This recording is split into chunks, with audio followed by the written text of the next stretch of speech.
Caesar is easily one of the top tier salads, and I think that's partially because it rides a line of what actually constitutes a salad. Does it have lettuce? Yeah. Is it basically half crouton? Also yeah.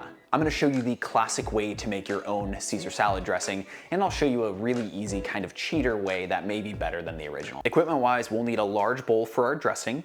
A salad spinner is really nice here. A whisk, a microplane, a container to marinate the chicken in if you want to opt for chicken, a cutting board, a knife to cut the bread with, a stainless steel pan, a pair of tongs, a sheet tray. A squeeze bottle is also going to make your life a lot easier here, but you could also just use a measuring container. Now, to give this Caesar a little bit more of a full meal vibe, I'm going to top it with pan-seared chicken breast. I want this to be juicy and well seasoned to stand up to the powerful flavors in our dressing. Now, if you sub to me because I trash talked mayo in my grilled cheese video, you're about to be super let down. I've been really into using mayo as a marinade lately, as it really sticks to the meat way better than just oil and lemon juice. In a container that can go into the fridge, add a package of thinly sliced chicken breast. I like to salt each piece as they go in just to make sure that they all get the correct amount of salt. Squeeze in about a tablespoon of Kewpie mayo, just enough to barely coat the chicken. You don't need a ton here. Kewpie is nice because it's richer and more seasoned than your standard mayo. It's kind of my go-to for everything in the kitchen. Add in garlic powder, Italian herbs, the juice of half a lemon, and cracked black pepper. Give this a good mix to make sure that the seasoning is coating each piece of chicken, and then cover it and place it in the fridge while we work on the dressing. Our traditional Caesar dressing is an emulsion made with raw egg yolk and oil, essentially creating a mayo of sorts. The lazier version starts with mayo as a base because that's already a set emulsion that can carry us to the end result much faster.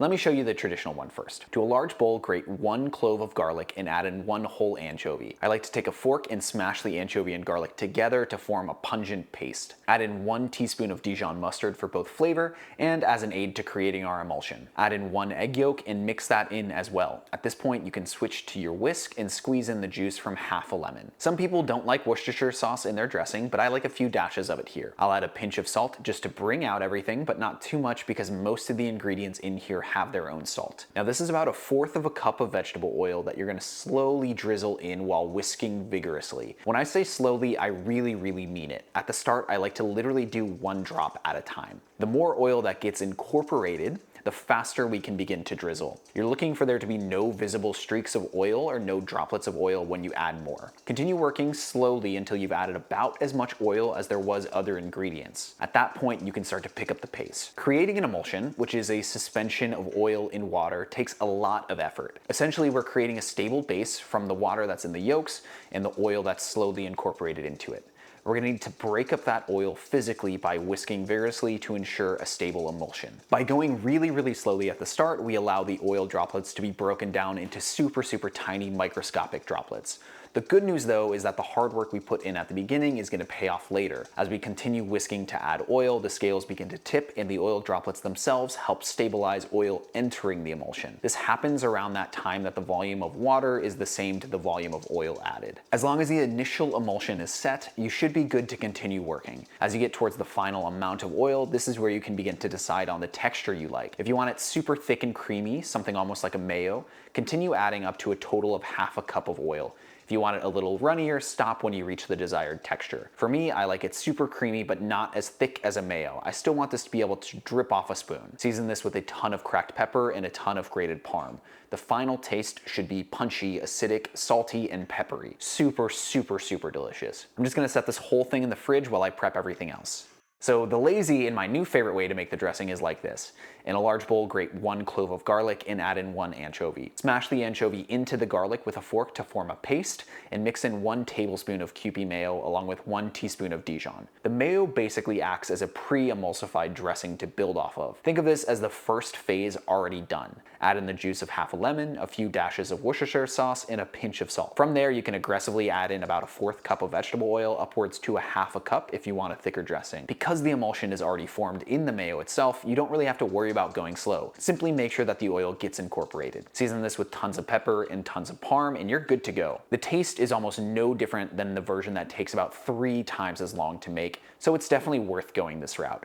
Do the traditional version if you want the workout and you want to be able to say that you can do it, but both work really well. Croutons are easy. Simply dice a couple of slices of country loaf and toss them in olive oil. For my Caesars, I like the pieces to be smaller than most, as I want these to be able to fit on a fork. I want to actually be able to eat this without having massive shards of crouton. Roast these at 425 Fahrenheit for roughly 8 to 10 minutes or until they're beautifully browned and crunchy. Once browned, I like to set them in a bowl and toss them with salt, garlic powder, pepper, more olive oil, and a grating of fresh parm. These are stunningly crunchy and much better than anything you would get in a bag. The dressing that we made is enough to coat 2 large hearts of romaine, so chop those into bite-sized pieces. I've never been a big fan of the wedge-style salads that I have to cut at the table, so I'll let you choose your own destiny for lettuce size. Be sure to wash it with cold water and then spin it dry if you've got a salad spinner. The drier the lettuce, the better the dressing is going to cling to it, so be sure to dry it even if you don't have a salad spinner. Just use a clean kitchen towel to sort of dab off any of the excess water. Keep this cold while we cook the chicken. I made the choice to use thin chicken breast for this because it's a lot harder to properly cook thick chicken breasts on the stove. There's a lot more flipping involved, and this way we can trust that there's not going to be any pink in our pieces, especially important if you're new to cooking and not so confident about cooking on the stove. People tend to shy away from using stainless steel pans because they worry about stickage, but here's how you can prevent that. Let your pan truly preheat. You need it to be quite hot, so let it sit over medium-high for a few minutes. You can then turn the heat down to medium once it's sat there and gotten hot. You don't have to cook the chicken over medium-high, but you want to make sure that the pan is nice and hot when you add in the oil.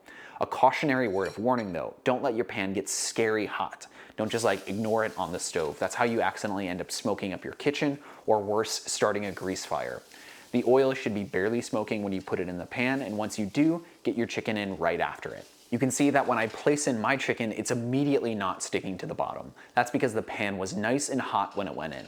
As long as you're being mindful and not letting your pan sit over high, you should totally be safe here. Sear this on the first side until it's well browned and you can see a bit of the pink chicken turning opaque. Then give it a flip. Usually 2 to 2.5 minutes is good on that first side. Add in a little more oil if you need it, and then cook the side for another 2 to 3 minutes. Usually for pieces this thin at a medium heat, 5 to 6 minutes of cooking is enough to be sure that they're no longer pink, but also not overcooked. Continue working through your chicken in batches until it's beautifully seared, and that's how I like to pan sear a chicken. It's easy, it's delicious, and it's super useful to master. Let these pieces rest for a few minutes, and I do really think this is important. If you're not used to cooking chicken often, or just any protein in general, there's a time after it's been in the pan that the heat sort of carries over and the juices are really, really flowy. So we've applied all this heat to the chicken in the pan, and all of the juices that are inside the meat are sort of ready to just sort of flow out.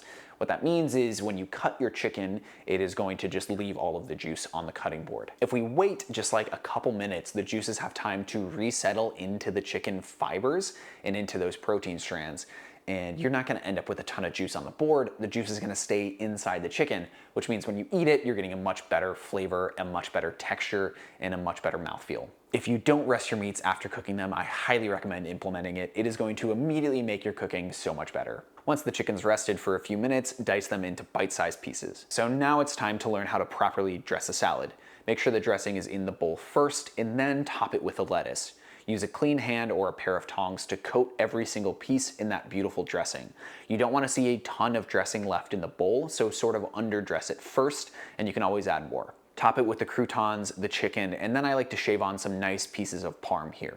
I like to serve it with a slice of lemon and a little more cracked pepper. This is sort of that ideal Caesar salad. It's super, super seasoned. It's really punchy. It's garlicky. It's lemony. It's really salty. If you're not an anchovy person, I guarantee, I promise you, you are not gonna be overwhelmed by a single anchovy in 2 hearts of romaine. There's so much other volume going on here that all you notice is how deliciously seasoned and salty it is. Sometimes a fork just doesn't cut it with a salad like this. You need a ladle to really shovel it in. It's been a goal of mine for years now to get substantially better at cooking, and if you share a similar resolution, join me on this journey. I challenge you to make this Caesar salad and tag me on Instagram @CameronCookedThis so I can share your progress as well as mine. If you found this recipe and the idea of making an emulsion a little bit too difficult, check out last week's video on French toast, where you can learn about custards and really master the most delicious and luxurious breakfast. If you're looking for something a little bit harder, stick around and subscribe, because next week there's going to be a new recipe at the same time time, that's gonna be a little bit more challenging for you. Thank you so much for watching, and a quick shout out to the amazing people supporting me directly on Patreon through patreon.com/CameronMarty. These people have decided that my work is worth supporting financially, and it just means the world to me. They get some cool benefits for supporting, and I get to keep making videos like this. So thank you again for watching. Cheers.